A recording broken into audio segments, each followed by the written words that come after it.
This is Jay Arthur, and welcome to the biggest mistakes everyone makes in Excel spreadsheets. I've been using Excel for the last 25 years, and with the QIMacros, I get to see a lot of other people's data, and the biggest problem is they're trying to draw a chart, but their data is just not in a format that can be charted easily. So what are the most common mistakes that I see people make? Well, the first one is people try and make everything look like a calendar. You know, they try and make their spreadsheet pretty, like people can read this. Look at that. Can you tell anything from looking at this? Probably not. People are making their spreadsheet so that people can read it, when the real thing is you want to make your spreadsheet so that Excel can read it and you can easily turn it into a chart or a graph. So here they've chunked up all this data into month by year by year by year. Sometimes I see people and they put it all out into separate sheets. So here we have 2003, 2004, 2005, 2006, 2007. And invariably what we have to do is combine all of this stuff back together so that we can actually make a chart out of it.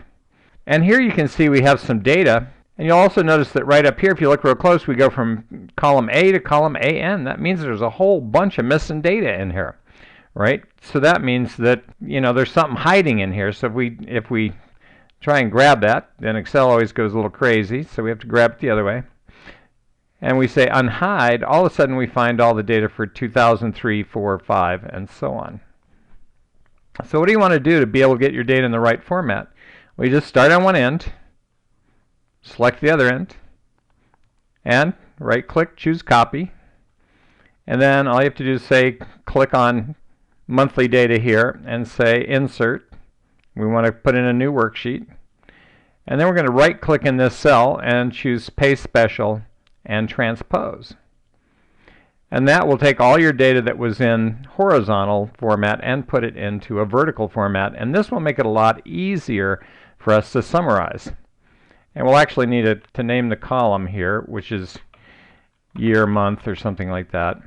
And then we're in a position where we can start to analyze this using pivot tables or chart it with a chart of some kind. Control chart, line chart, run chart. And so that's it.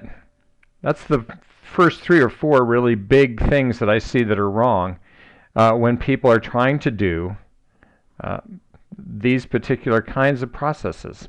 Right? They set up their spreadsheet wrong, and then they wonder why they're having such a hard time turning it into a chart or a graph. And that's 3 or 4. And we'll be back with more in the next episode.